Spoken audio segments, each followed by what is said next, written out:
안녕하십니까. 반갑습니다. 이렇게 뜨겁게 환영해 주셔서 너무 감사합니다. 제가 이런 열렬한 환영을 처음 받아봐가지고 굉장히 얼떨떨한데요.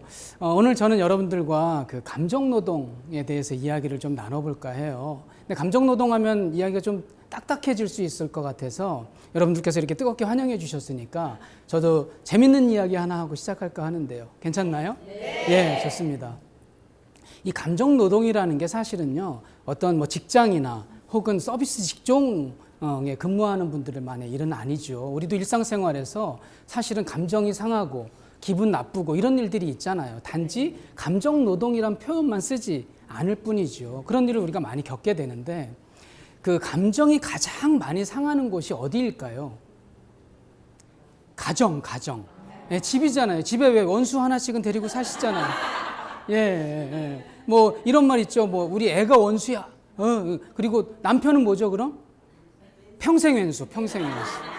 그래서 이게 가정이 사실 감정을 상하게 되는 일들이 많은데 어느 부부가요, 이렇게 매일 감정을 서로 상하게 하고 싸우는 일이 많으니까 안 되겠다, 이제 우리 이혼하자, 이렇게 얘기가 된 거예요. 그래서 이혼하기로 결정하고 여태까지 모은 모든 재산을 반으로 딱 나누기로 했대요. 그래서 열심히 이렇게 모은 재산이니까 나눠야 되잖아요. 그래서 잘 나누다 보니까 문제가 하나 생긴 거예요. 뭐냐면 이 부부에는 아이가, 자녀가 3명 있었거든요. 그러니까 사람은 반으로 쪼갤 수 없잖아요. 그러니까 고민에 빠진 거예요. 그래서 이 부부가 고민을 하다가 안 되겠어서 지혜자를 찾아갑니다. 랍비를 찾아가서 물어보는 거예요. 우리가 이렇게 여차하는데 어떻게 하면 좋을까요? 얘기했더니 랍비가요, 빙긋이 웃으면서 이렇게 얘기해 주더래요. 뭐 아무 문제도 아니네요. 아이를 하나 더 낳으세요. 이렇게 얘기했대요. 너무 좋은 아이디어죠. 그래서 이 부부가 집에 돌아와서 합방을 해가지고 얼마 후에 아내가 임신을 했대요. 그래서 임신 소식을 듣고 야, 잘 됐다. 이제 10달만 지나면 저 왼수 같은 남편, 왼수 같은 아내와 이혼할 수 있을 거야. 이렇게 희망을 가지고 10달을 기다렸대요. 그래서 10달을 기다렸는데 아내가 출산하는 날 남편이 기절했답니다. 왜 그럴까요? 쌍둥이를 낳은 거예요. 네. 그래서 부부가 이렇게 손을 잡고 야, 이거는 그 같이 잘 살으라는 하늘의 뜻이다. 우리 좀 배려하고 용서하고 이렇게 잘 살자. 이렇게 얘기를 했다는 거죠. 그렇게 열심히 잘 살았다는 그런 이야기입니다. 재미있는 이야기였지만 사실 제가 오늘 감정노동의 결론으로 여러분들께 드리고 싶은 말씀이에요. 뭐냐면 우리가 감정을 상하게 되고 감정노동을 많이 겪게 되지만 서로 배려하고 양보하고 이해하고 해서 좀 잘 살아보자, 건강하게 좀 살아보자, 이런 이야기를 오늘 여러분들께 드려보도록 하겠습니다. 같이 그 이야기를 하나씩 펼쳐가 볼 텐데요.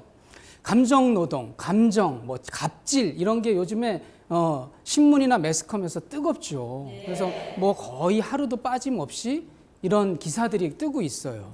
그래서 신문에 뜬 기사들 몇 가지를 좀 살펴볼까요?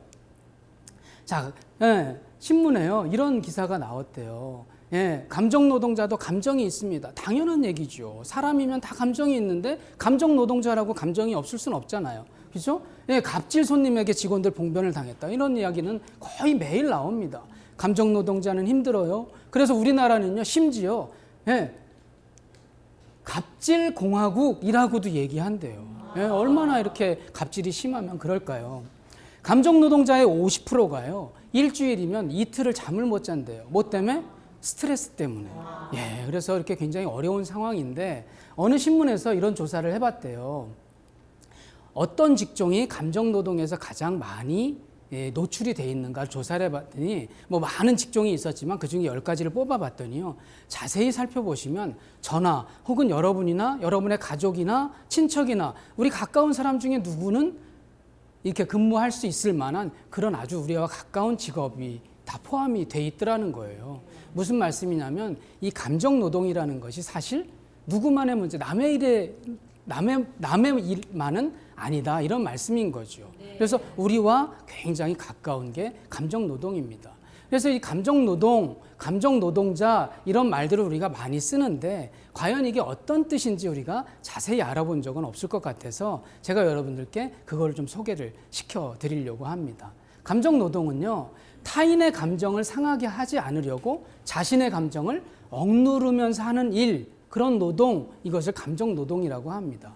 예를 들면 우리 감정 노동자가 아침에 출근하기 전에 안 좋은 일을 겪었어요. 슬픈 일을 겪었어요. 그래서 마음이 우울해요. 마음이 슬퍼요. 그런데도 매장에 나가면 고객이 들어오면 우리는 어떻게 해야 되죠?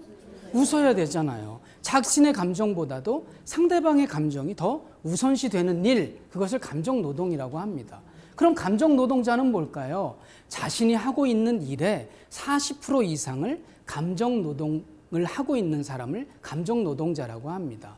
예를 들면 우리가 8시간 하루에 일을 한다고 보자고요. 그러면 30%면 3시간이에요. 약 3시간 정도 감정 노동을 한다고 생각해 보세요. 쉬울까요? 굉장히 어려운 일이죠. 내 감정을 속여야 하니까요. 그래서 굉장히 어려운 일인데 이것을 감정 노동자라고 혹실드 교수라는 분이 이야기를 했답니다. 그래서 이제 아까는 이제 신문에서 좀 살펴봤고 이제 방송에서 나온 감정 노동자의 사례는 어떤 게 있을까? 그것을 좀 살펴볼게요. 자, 이 사진은 뭐냐면요. 어느 깨끗한 핸드폰 매장에 고객이 담배를 피면서 들어온 거예요. 그래서요, 직원이 고객님 여기서 담배 피시면 안 됩니다. 이렇게 얘기했더니 너 일로 와봐. 기분 나쁘다고 뺨을 때리는 사진이 CCTV에 찍힌 거예요. 예. 또 다음 사진 볼까요? 예, 이거는 20대의 젊은 고객이 그 어머니 뻘 되는 계산원에게 여기 보시면 XX 이렇게 써 있죠. 뭘까요? 욕을 하는 장면이 또 방송을 타서 우리한테 굉장히 충격을 줬던 사진이죠. 이거는요, 다행히 우리나라는 아니고요. 예, 중국에서 발견된 그런 사진인데, 예, 아마 여기가 유통업체였던 것 같아요. 유통업체의 대표가 그 달의 매출 목표를 달성하지 못한 그 미달성자들을 다 건물 밖으로 끌어내서 이렇게 길바닥에서 무릎 꿇고 기어가도록 시킨 거죠. 이게 뒤에 보면 사람들이 많아요. 사람들 앞에서 이러니까 어떤 사람이 사진 찍어서 인터넷에 올렸었는데 좀 난리가 났었던 그런 사진이었죠.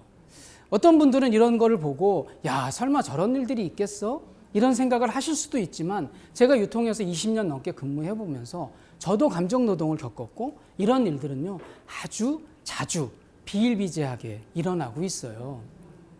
여러분들 이거는 한 5년 2013년 자료인데요.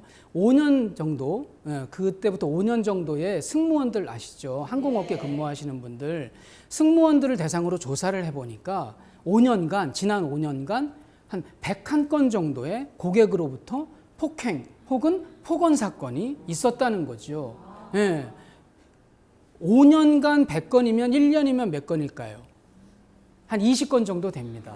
예. 그리고 1년에 20건 정도면 한 달이면 한 건에서 2건 정도가 그 고객에 의한 폭행이나 폭언이 일어나는데 혹시 여러분들 우리나라의 승무원 혹은 그 항공업계 다 포함해서 그쪽에 종사하시는 종사원들이 몇 명 정도 되는지 아시나요?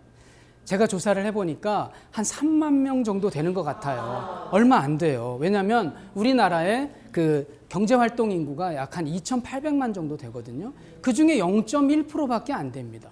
근데 0.1%밖에 안 되는 직군에서도 한 달에 한두 건 정도의 고객에 의한 폭행이나 폭언이 일어나고 있다면 우리 대문 앞만 열고 나가면 있는 음식점, 또 편의점, 마트 이런 곳에서 근무하는 서비스 직종에 근무하시는 분들 한 2천만 명 정도 된다고 하는데 그분들로 기준을 한다면 거의 매일 하루에도 수백 건씩 고객에 의한 폭행이나 폭언 이런 일들이 일어날 수 있다는 거죠. 예, 근데 처벌은 단 한 건밖에 없었답니다. 예, 이게 이 감정 노동자의 열악한 환경을 그대로 보여주고 있는데요.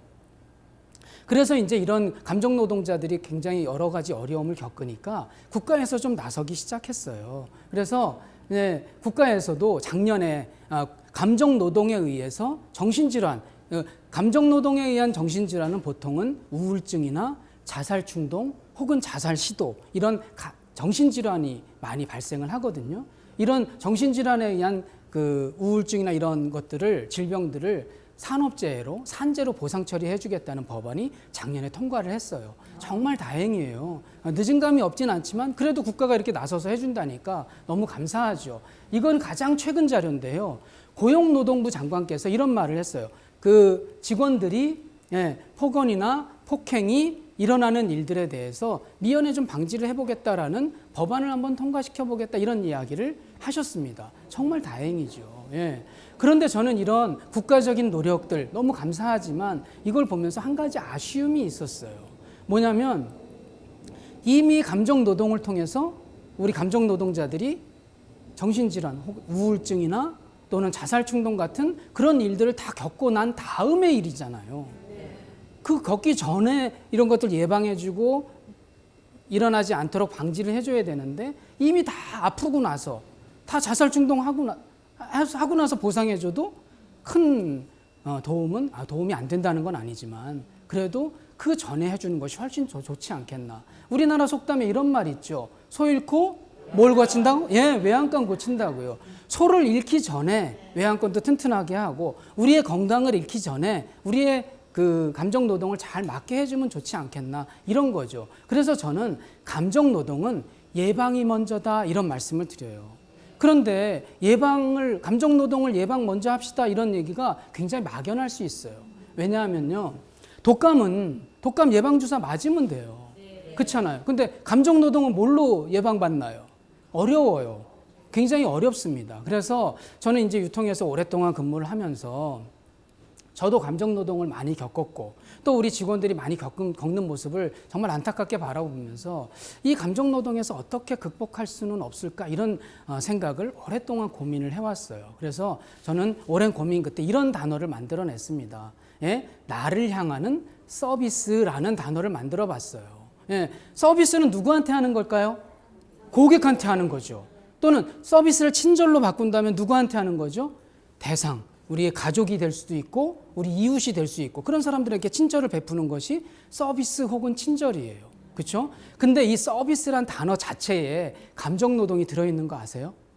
제가 서비스란 단어로 삼행시를 한번 감정노동이 어떻게 들어있는지 삼행시를 지어볼 테니까 한번 운을 좀 띄워보세요. 제가 어디서 들은 건데 자, 서비스, 운, 삼행시 한번 갑니다. 시작.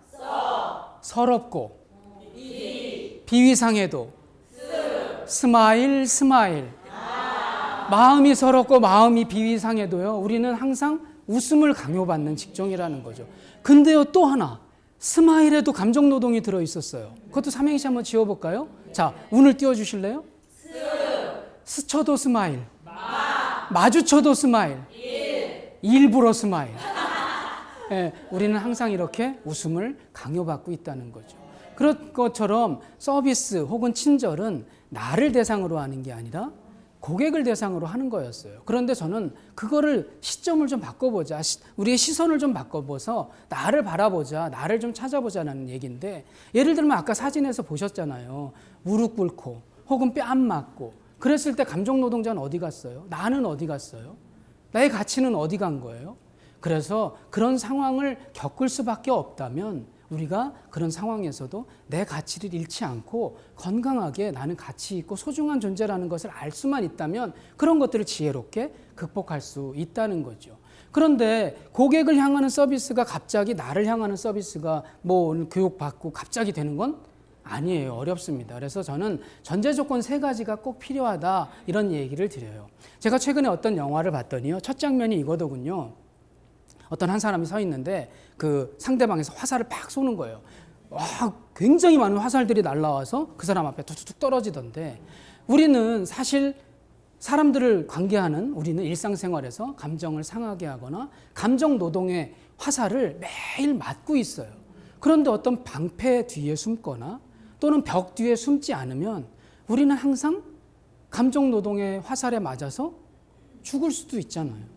그러면 우리가 감정노동 또는 감정이 상하게 되는 그런 상황을 매일 겪는다면 우리 스스로 방패를 좀 만들어서 그 방패 뒤에 숨어서 그런 것 화살들을 잘 막을 수 있으면 좋겠다라는 것이 나를 향하는 서비스 전제 조건 3가지 방패 3가지를 오늘 여러분들께 소개를 하려고 하는 겁니다. 그래서 3가지를 하나씩 가려고 하는데 첫 번째는 말의 힘이고요. 2번째는 아름답게 마음쓰기고 3번째는 나를 사랑하기입니다. 어떻게 이게 서비스하고 연관되느냐 이렇게 생각하실 수도 있는데 하나씩 살펴보면서 정말 이것이 어떻게 서비스와 연관되는지 우리 감정노동을 극복할 수 있는 방패가 될 수 있는지 그 얘기를 좀 더 풀어가 보도록 하겠습니다. 먼저는 말의 힘입니다. 여쭤볼게요. 말에는 힘이 있을까요? 말에는 힘이 있어요. 근데 말에 힘이 있다는 걸 어떻게 아세요? 잘 모르죠. 그래서 어떤 분들은요, 말에 힘이 있는지 연구를 해본 거예요. 실험을 해본 거예요. 그래서 어떤 분이 이렇게 실험을 한 분 중에 가장 유명한 분은 일본의 에마토 마사루라는 분이 물을 기준으로 이렇게 말의 힘을 실험해 봤어요. 한쪽에는 긍정적인 물에다가 한쪽에는 부정적인 말을 이렇게 해줬더니 그 말을 하고 난 다음에 물의 입자를 이렇게 사진을 찍어 본 거예요. 그랬더니 긍정적인 말을 해준 쪽에 물은 육각수가 아주 선명하고 튼튼하게 돼 있는 반면에 부정적인 말을 해준 물의 육각수는요, 막 육각수가 썩어 있거나 혹은 막 망가져 있거나 이렇다라는 거죠. 우리나라 MBC에서도 이 말의 힘을 실험했었어요. 2009년 한글날 특집 다큐멘터리에서 이 말의 힘을 실험했었는데 방식은 이랬습니다. 2개의 용기에다가 갓 지은 따뜻한 밥을 담은 거예요. 그래서 한쪽에는 감사합니다 같은 긍정적인 말, 한쪽에는 짜증나 같은 부정적인 말을 붙여놓고 그 MBC 아나운서실에 갖다 준 거예요. 갖다 주면서 이렇게 얘기한 거죠. 이쪽에는 한 달 동안에 나쁜 말만 해줘. 이쪽에는 좋은 말만 해줘. 이렇게 부탁을 하고 한 달 후에 다시 갔답니다. 그랬더니 그 결과가 놀라웠어요. 긍정적인 말을 해준 밥은요, 곰팡이가 폈는데 그 곰팡이가 예쁘고 하얗게 폈대요. 그런데요, 부정적인 말을 해준 밥은 까맣게 썩어버렸답니다. 근데 이 결과물도 중요하지만 이 MC를 맡았던 아나운서가 마지막 마무리 멘트를 이렇게 하는 거예요.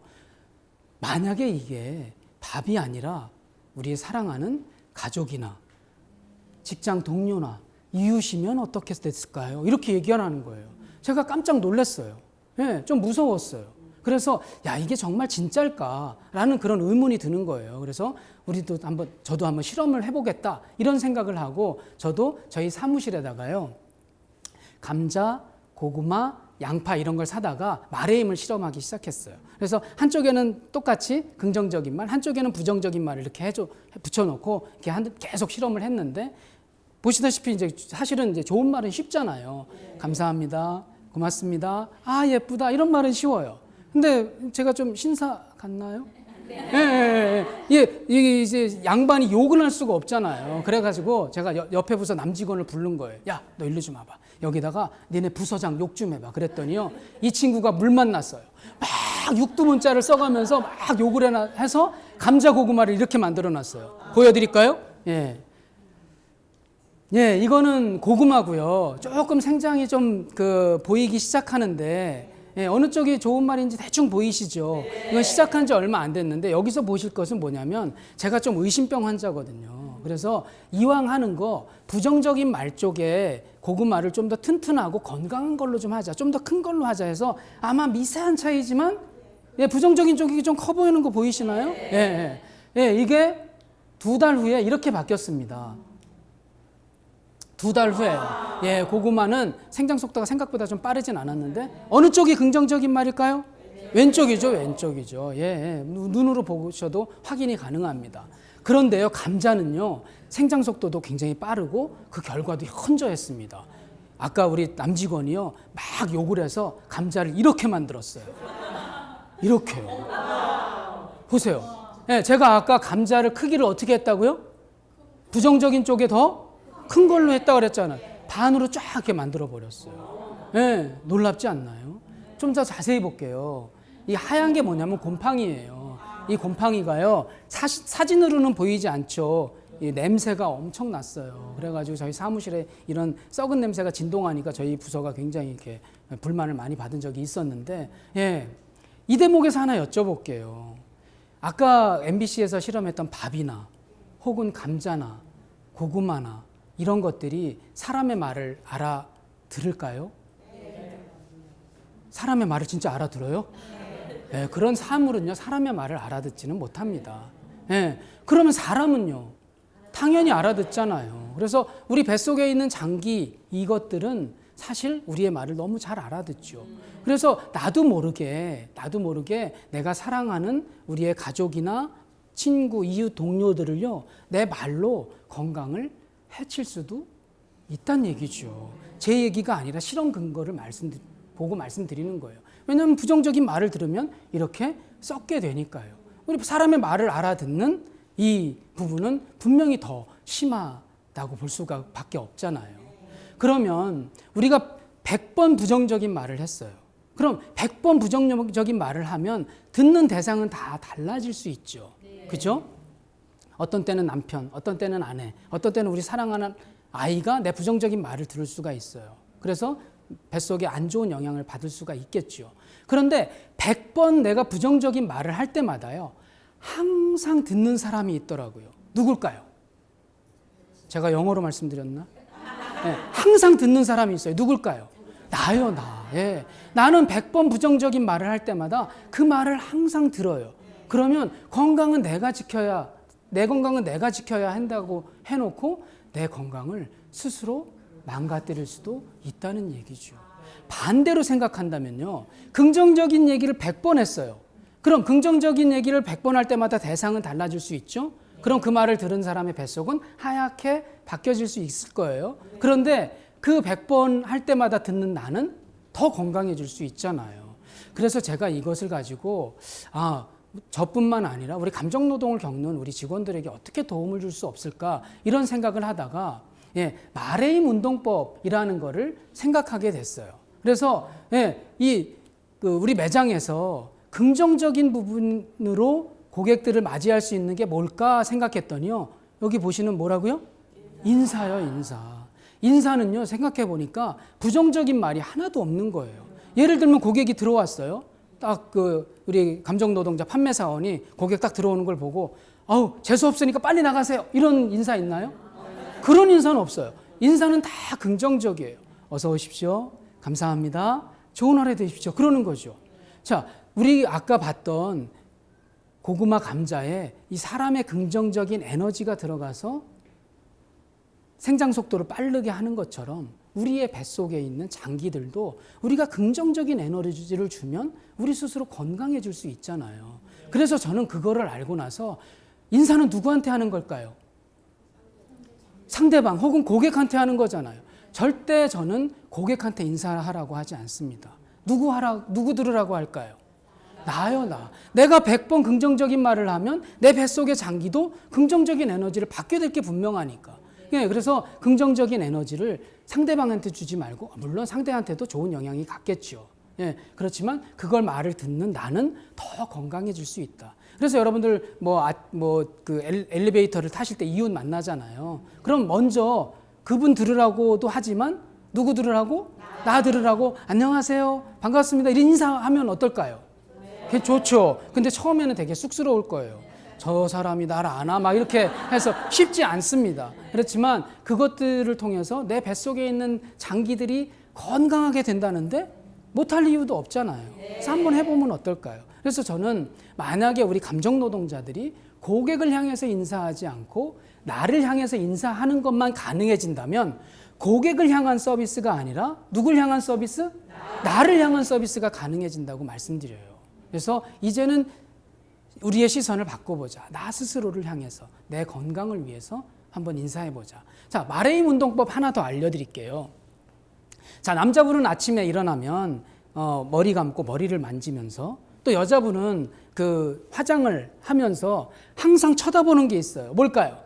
거울이요, 거울. 거울은 항상 우리가 이렇게 쳐다보잖아요. 메이크업 하거나 이럴 때 거울을 쳐다보는데 우리가 아침을 활기차게 시작할 수 있는 방법이기도 하는데, 자, 여러분들 화장할 때 생각해 보시자고요. 자, 손 바쁘죠? 얼굴도 바빠요. 그런데 노는 게 있어요. 뭘까요? 입이요, 입. 입 좀 놀리지 말고 일 좀 시키자고요. 그래서 내일 아침부터는요, 화장하시면서 너는 왜 이렇게 이쁘게 생겼니? 오늘도 좋은 하루 될 거야. 이런 말들을 한번 해서 긍정적인 에너지를 자기한테 불어 넣어주자고요. 물론 내일부터 그걸 하시면 그걸 바라보는 여러분의 남편께서는 저 마누라가 미쳤나? 할 수도 있어요. 그런데 우리의 뱃속의 장기가 건강해질 수만 있다면 못할 이유도 없잖아요. 한번 해보자고요. 그래서 우리의 몸들을 건강하게 해보자. 우리가 감정이 상하거나 또는 감정 노동을 겪거나 기분이 나빠지거나 스트레스를 받거나 그러면 우리의 몸은 잔뜩 긴장합니다. 그렇죠? 완전 위축되죠. 스트레스를 많이 받아서 몸이 많이 상하게 돼요. 해를 입게 되는 거죠. 그런데 거기에다가 이미 내 몸은 해를 받았는데 거기다가 또 나를 기분 나쁘게 한 대상을 향해서 부정적인 말, 저주의 말, 욕 이런 거를 막 하게 되면 내 몸은 또 어떻게 돼요?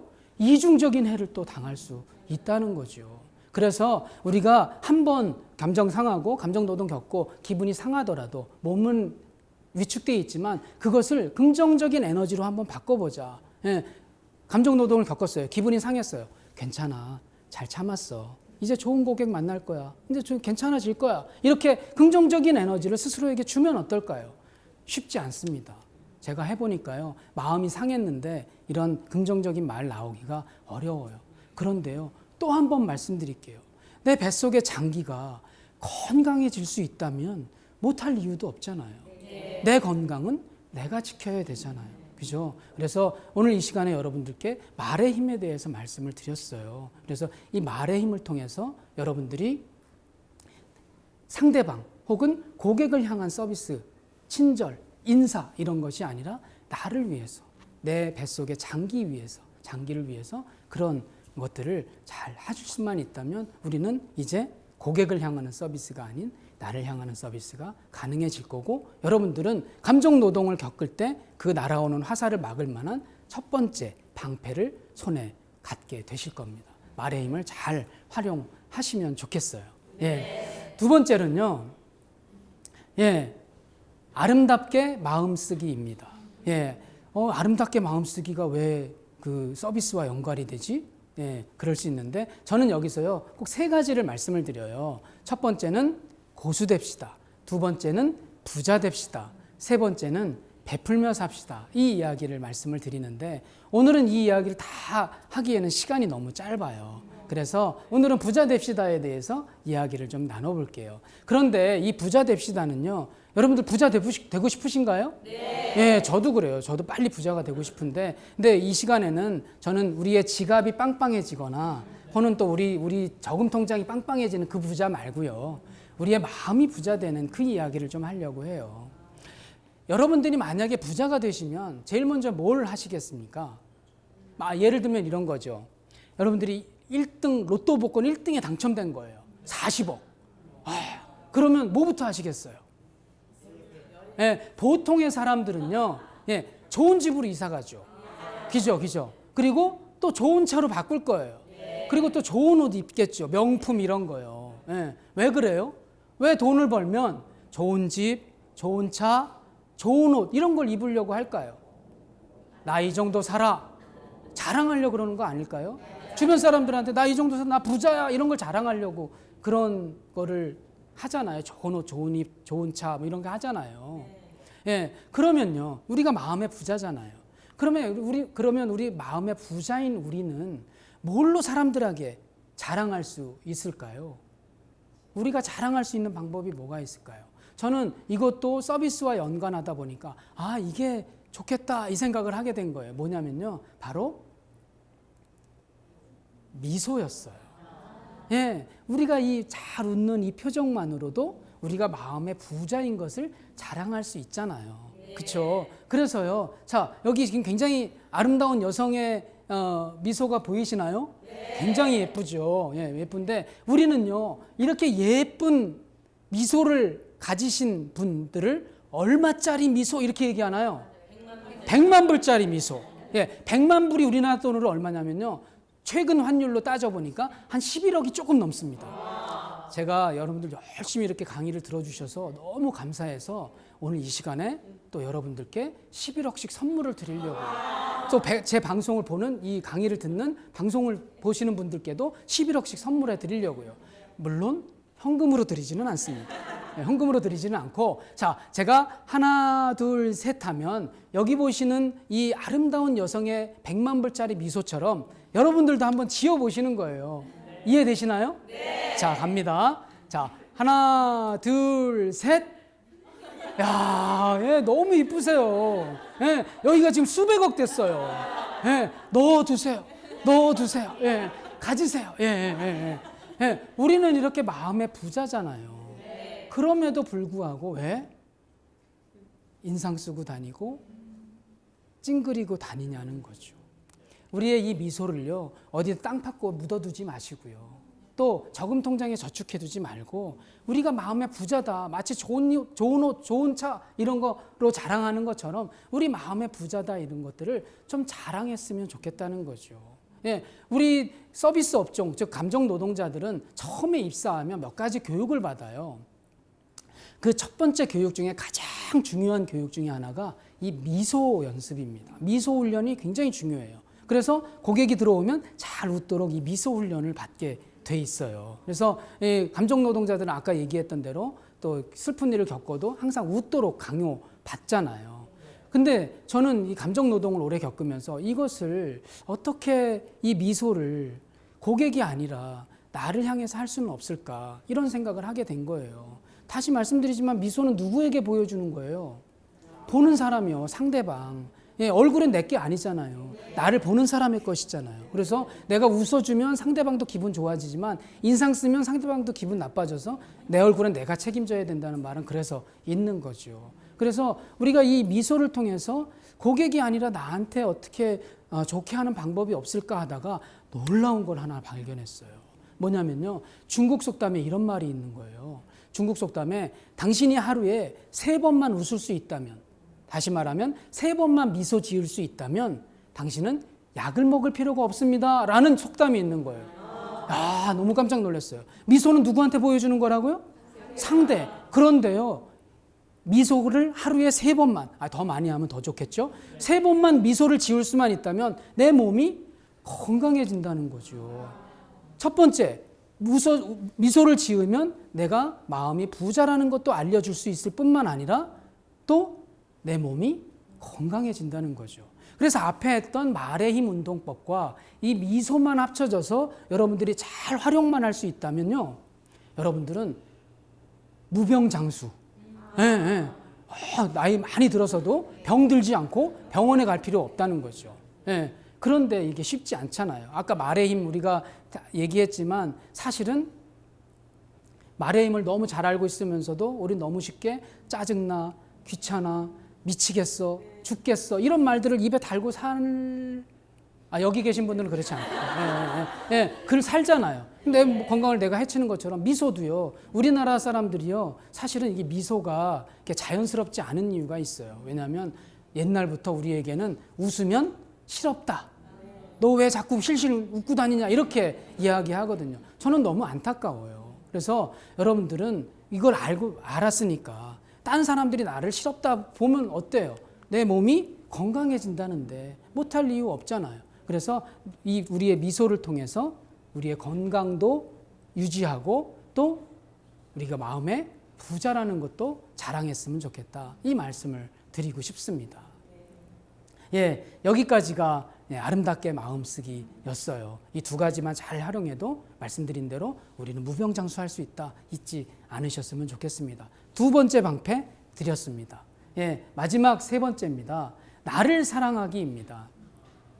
자, 여러분 세상에서요, 나를 사랑하지 않는 사람이 있을까요? 없어요. 세상은요, 다 자기를 중심으로 돌아가게 돼 있기 때문에 나를 사랑하지 않는 사람은 없습니다. 그런데 왜 이런 제목을 했을까요? 저는 우리가 잘 나갈 때, 또 내가 원하는 대로 계획한 대로 일이 풀려질 때는 나를 사랑하지 않기가 어려워요. 그런데 내가 잘 풀리지 않을 때, 예를 들면 우리 아이가 대학에 떨어졌어요. 남편이 실직했어요. 또 내가 감정노동을 겪었어요. 그러면 그때도 과연 내가 나를 사랑할 수 있을까? 이것은 조금 다른 문제라는 거죠. 그래서 그 이야기를 좀 나눠보려고 하는 겁니다. 어떤 강사가요, 그 강연장에서 자기 지갑에서 10만 원짜리 수표를 꺼냈대요. 그래서 10만 원짜리 수표를 꺼내서 높이 올린 거예요. 그래가지고 가지실 분 이렇게 외쳤답니다. 강연장이 어땠겠어요? 난리가 났어요. 다 갖겠다고 손들고 막 소리치고 난리가 난 거예요. 그랬더니 이 강사가요, 거기서 끝내지 않고 수표를 꾸기더랍니다. 막 꾸기더니 다시 올린 거예요. 가지실 분 그런 거예요. 그랬더니 또 똑같이 손들고 다 갖겠다고, 한 사람도 안 줄고 다 갖겠다고 소리를 지른 거죠. 그래서 이 강사가요, 이 수표를 바닥에 던집니다. 바닥에 던지더니 발로 꾹꾹 밟아요. 막 밟고 막 이렇게 짓이기더니 이 수표를 다시 꾸겨진 예, 짓밟혀진 수표를 다시 들고요. 이렇게 외쳐요. 가지실 분 외쳐요. 그랬더니 또 똑같이 단 한 명도 줄지 않고 갖겠다고 손을 들더랍니다. 그래 그 상황을 보던 강사가 이렇게 마지막에 외치더랍니다. 아, 여러분들은 이 수표가 구겨지고 밟혀졌어도 아직도 10만 원의 가치가 있다는 것을 잘 알고 계시는군요. 여러분들도 마찬가지입니다. 여러분들도 세상에서 혹은 구겨지고 밟혀지는 상황이 있더라도 여러분의 가치는 조금도 손상이 없습니다. 그것을 잊지 마세요. 이런 얘기를 해주더래요. 너무 멋있죠. 예, 저는 스스로의 가치를 이렇게 멋지게 쉽게 소개한 예화를 들어본 적이 없어요. 그래서 정말 의미가 있는 말이잖아요. 그런데 우리는 너무 잘 알아요. 수표는 구겨지고 밟혀져도 아직도 10만 원짜리라고 하면서 우리는요. 그 종이 쪼가리보다 수천만 배의 가치 있는 우리는 어디 나가서 무시 좀 당하고 어디 나가서 자존심 좀 상하고 어디 가서 감정노동 좀 겪으면 다른 말로 표현하면 구겨지고 밟혀지는 상황이 되면 나는 쓸모없다. 나는 가치 없다. 여러분들이 집에 들어갔는데 아이가 나와보지도 않고 관심도 없어요. 내가 이 집에서 뭐냐? 나는 가치 없는 존재인가 보다. 사랑받지 못하는 존재인가 보다. 이렇게 우리가 살면서요. 이렇게 좀 구겨지고 밟혀지는 상황이 있는데 그럴 때마다 우리는 가치 없다. 내가 살아서 뭐 하겠냐. 이런 생각을 하게 된다는 거죠. 결국 그것이 쌓이면 우울증이 되고요. 결국은 그것이 안타깝게도 사살 시도를 일으키는 정신질환으로 이끌어 간다는 거죠. 그래서 우리가 설령 좀 구겨지고 밟혀져도 이 수표를 기억하시면 좋을 것 같아요. 아, 그 수표도 구겨지고 밟혀져도 아직도 10만 원짜리 가치라면 그것보다 훨씬 가치 있는 나는 내가 좀 자존심 상해도 나는 가치 있는 존재야. 이것만 잊지 않으시면 좋겠어요. 그래서 여러분들께 그림 하나를 보여드릴게요. 자, 아시는 분들은 좀 참아주시고요. 자, 여쭤볼게요. 양쪽에는 파란색 원이 있죠. 예, 양쪽에 파란색 원이 있는데 어느 쪽이 좀 더 커 보이십니까? 왼쪽이 좀 더 커 보이죠. 예, 혹시 오른쪽이 커 보이시는 분들 계시면 이 강의가 끝나고 바로 안과에 가셔야 돼요. 눈에 문제가 있는 겁니다. 예. 그럼 아시는 분들께 이제 여쭤볼게요. 자, 양쪽에 있는 파란색 원의 크기는 어떨까요? 똑같아요. 예, 한번 증거를 보여드릴까요? 한번 보내볼까요? 자, 보내보겠습니다. 똑같죠? 예, 완전히 똑같은 원이에요. 그런데 왜 이것이 원이 작게 보이고 하나는 크게 보일까요? 이것을 우리는 눈의 착시라고 얘기합니다. 우리가 눈으로 받아들여지는 많은 것들은 사실은 착시에 의한 것들이 많아요. 그래서 근데 제가 이것을 보면서 어떤 생각을 하게 됐냐면 사람의 눈에는 착시가 있듯이 마음에도 착시가 있겠구나 이 생각을 한 거예요. 예, 그거는 어떻게 증거를 보여드릴 수 있냐면 이런 거죠. 자, 양쪽에 파란색 원을 나라고 한번 생각해 보시고요. 까만색 주변에 있는 까만색 원을 주변 사람 이렇게 생각해 보세요. 그러면 주변 사람이 커지면 나는 어떻게 돼요? 작아지죠. 주변 사람이 작아지면 나는 어떻게 돼요? 커지죠. 예, 이게 마음의 착시라는 거죠. 마음의 착시를 예로 들어볼까요? 예를 들면 이런 겁니다. 얼마 전에 수능 시험이 있었죠. 수능 시험을 본 어떤 고3 학생이 열심히 시험을 공부하고 1년, 3년 동안 준비를 해왔는데 아쉽게도 대학에 떨어진 거예요. 그러니까 너무 의기소침하고 마음이 아파있고 애가 그러니까 엄마 아빠가 부른 거죠. 아들아, 딸아, 야, 대학 한 번 떨어졌다고 왜 이렇게 의기소침해? 괜찮아. 한 번 더 하면 되잖아. 내년에 엄마 아빠가 더 이렇게 지원할 테니까 한 번 더 해봐. 열심히 힘내봐. 괜찮아. 재수는 누구나 하는 거야. 아빠도 했어. 뭐 이런 식으로 해서 격려를 했어요. 그랬더니 이 아이가 용기가 생긴 거예요. 예, 알았어요, 아빠. 한번 힘내볼게요. 그리고 화이팅 하고 끝냈어요. 근데 얼마 후에 그 같이 시험을 본 옆집 아이, 딸의 소식을 들은 거예요. 그랬더니 알고 봤더니 그 집 딸은 소위 말하는 명문대에 합격한 거죠. 그 얘기를 듣는 순간에 20년 동안 그렇게 사랑으로 키워오고 아까 그렇게 힘을 불어 넣어주면서 격려했던 용기를 줬던 우리 아들 혹은 딸이 갑자기 어떻게 보일까요? 작아 보이죠. 마음의 착시 때문에 생기는 일입니다. 여러분들이 혹시 여고 동창 모임을 갔다고 생각해 보세요. 여고 동창 모임 가면요 항상 그 재수 없는 친구 하나씩은 나와요. 꼭 있어요. 요번에 우리 남편 임원 승진했어. 연봉이 억대야 뭐 이렇게 자랑하는 재수없는 친구 꼭 나오잖아요. 예, 그러면 그런 이야기를 듣는 순간에 평생을 행복하게 살아왔던 내 남편이 갑자기 어떻게 돼요? 작아진다는 거죠. 예, 마음의 착시 때문에 그렇습니다. 옆집이 이사 간대요. 그래서 어디로 가세요? 물어봤더니 이번에 로또 복권이 당첨돼가지고 강남에 큰 평수로 간다는 거예요. 그러면 나는 아직 전세 사는데 조그만 평수 사는데 그 사람에 비해서 나는 갑자기 어떻게 돼요? 작아지죠. 이렇게 우리 마음의 착시는요, 심해지면 마음의 질병을 일으킵니다. 예, 그래서 저는 이 마음의 착시를 극복하고 마음의 질병을 없애보고자 이런 표현을 드려요. 예, 비염 탈출이라는 건데요. 예, 우리 혹시 여러분들 그 비염 겪으시는 분 있으신가요? 예, 비염, 저희 아들이 비염 환자인데 환절기 때마다 아주 애를 먹습니다. 코에 콧물은 계속 흐르고 목은 팅팅 부어있고 눈은 빨갛고 막 머리가 아파서 잠을 못 자요. 너무 고생하는 모습을 보는 아빠의 심정이 어떻겠어요. 그죠? 정말 고생이 많습니다. 그런데 마음의 착시로 인한 마음의 질병, 즉 마음의 비염이 우리 사람을 굉장히 어렵게 하는데요. 제가 말씀드리는 마음의 비염은 이거예요. 첫 번째 비교의식, 두 번째 염려예요. 그래서 앞 글자를 딱 땄더니 뭐가 돼요? 예, 마음의 비염 되더라는 거예요. 예, 우리는 이 마음의 비염을 빨리 탈출하지 않으면 우리는 감정노동의 상황 또는 감정이 상하는 상황에서 우리를 지켜낼 수 없다는 거죠. 여태까지 다 말씀드린 거예요. 비교의식 뭐라고요? 남과 비교하는 순간 우리는 불행이 시작돼요. 예를 들면 우리는요, 한 달에 100만 원만 벌어도 행복하게 살 수 있답니다. 그런데 왜 불행해지는지 아세요? 언제 불행해지는지 아세요? 옆집이 110만 원 벌 때 불행해진다. 예, 비교를 멈춰야 되는 이유가 여기 있어요. 예, 우리 아이가 미워지는 이유가 옆집 아이하고 비교할 때 시작되잖아요. 그래서 잊지 않으셨으면 좋겠어요. 그래서 우리의 마음속에 있는 비염을 비교의식을 빨리 멈추지 않으면 우리는 큰 감정노동, 그런 우울증, 마음의 질환을 겪을 수밖에 없다. 한 가지 염려는 이거예요. 내가 사람들하고 관계하면서 마음이 상해지고 또 자존심 상하고 또 무시당하면 어떡할까라는 그런 염려를 하는 거죠. 그런데 염려할 필요가 없다고 제가 말씀드렸어요. 아까 수표 이야기를 하면서. 수표는 구겨지고 발표줘도 얼마짜리라고요? 10만 원이요. 그럼 그 수표보다 수십만 배 가치가 있는 나는 조금 어디서 무시당하고 또 감정노동을 겪어도 또 자존심 상해도 나의 가치는 전혀 손상이 없다는 것, 이것만 아시면 여러분들이 그런 마음의 질병들을 극복해낼 수 있다는 거죠. 예, 제가 여태까지 여러분들께 그 방패 3가지, 전제 조건 3가지 말씀을 드렸습니다. 그래서 여러분들이 이제 이 시간 이후에 사람들과의 관계 속에서 겪을 수 있는 감정이 상하고 또 감정 노동을 겪고 내가 가치 없다고 생각할 수 있을 만한 그럴 때마다 우리는 방패를 내밀면 좋겠어요. 예, 먼저는 말의 힘입니다.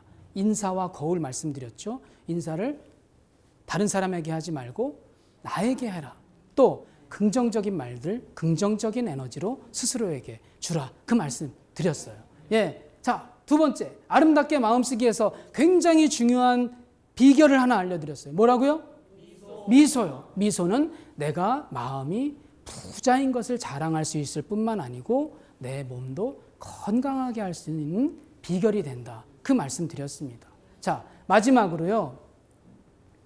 예, 나를 사랑하기 말씀드렸죠. 뭐에서 탈출해보자? 비염에서 탈출하자. 비염이 뭐라고요? 첫 번째 비교의식. 염려. 예, 남과 비교하지 않으면 우리는 불행합니다. 절대로 남과 비교하지 마세요. 비교하는 순간에 우리는 불행한 역사가 시작됩니다. 예, 남은 남이고 나는 나고 난 100만 원만 벌어도 행복하다. 이 생각을 하시면 좋겠고 어디 가서 내가 무시당하고 자존심 상하는 일도 크게 걱정할 필요 없다. 왜? 내 가치는 아직도 훌륭한 가치가 있는 존재이기 때문입니다. 예, 어떠셨어요? 예, 방패 3가지씩 가지셨나요? 네. 예, 잘 쓰실 건가요? 네. 여기에서만? 아니요. 예, 여러분들의 가정에서도 여러분들의 남편, 아내 혹은 자녀에게도 이런 것들을 가지고 다가가신다면 조금 더 많이 이해하고 조금 더 많이 격려하고 용서할 수 있을 거예요. 제가 처음에 굉장히 재미있는 이야기 말씀드렸죠. 이 감정노동의 목표가 그거라고 얘기했어요. 세상을 좀 더 재미있고 즐겁고 건강하게 살아보자라는 것이 이 감정노동 바로 알기, 감정노동에서 나를 지키는 방법의 결론이라고 말씀드렸죠. 여러분들께 큰 힘이 되었으면 좋겠다라는 바람을 가지고 저는 여기서 물러가도록 하겠습니다. 고맙습니다.